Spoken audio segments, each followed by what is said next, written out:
sight, sound, touch, taste and smell.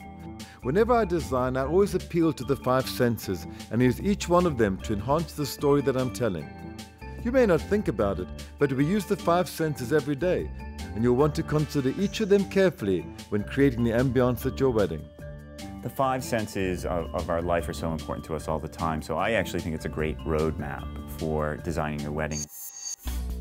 When most brides think about their wedding decor, the first thing they focus on is what their guests will see. But you don't need to spend a fortune on flowers and decor to create a big look. You don't have to spend your money and put something everywhere because they're not going to look there unless you make them. In the human eye, you can draw it to what it needs to see or what you want it to see. And most people see things at kind of that pyramid shape. They'll focus on one thing and then their eye spans down. Casting your wedding in the best light will also play a large part in how your guests will see your wedding. What you see is what light hits. What you don't see is what is contrasted by shadow. You want a light and arrangement, but you're not really crazy about the linens, you pin spot a floral arrangement and you'll see the flowers. You won't really see the linens.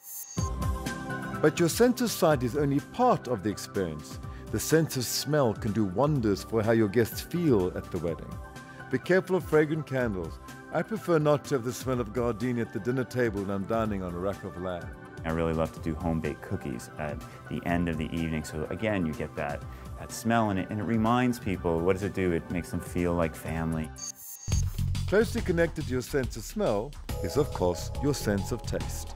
This is an opportunity for the bride and groom to share their personal tastes in food and to incorporate just their ethnic foods that relate to their upbringing. And one of the most powerful senses is what we hear. I think music is sort of the backbone to a wedding ceremony as well as to a reception. There's so many opportunities, depending on the venue. There's a harpist, there's string instruments, there's jazz, and again, this is another opportunity for the bride and groom to sort of show their individuality. But it's not just the choice of music that is important, it's knowing when to play it and at what volume. There's nothing worse than trying to dine and have a meaningful conversation with your guest while listening to Pink Cadillac at full volume. During the dinner portion of the evening, you keep your music a little bit softer. Keep it more to the standards, the jazz standards, just light background music. But then as the evening progresses, that's when your music should sort of kick up in intensity and a little bit in volume.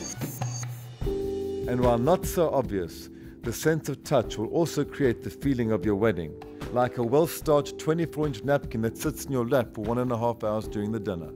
Touch is very important. There are so many different linen options that give you texture on your table. Guests like to touch and feel things, so it gives them something to experience. When you consider the 5 senses at your wedding, you'll magically transport your guests on a carefully thought-out journey with a beginning, middle, and an end that'll pave the way for a memorable experience.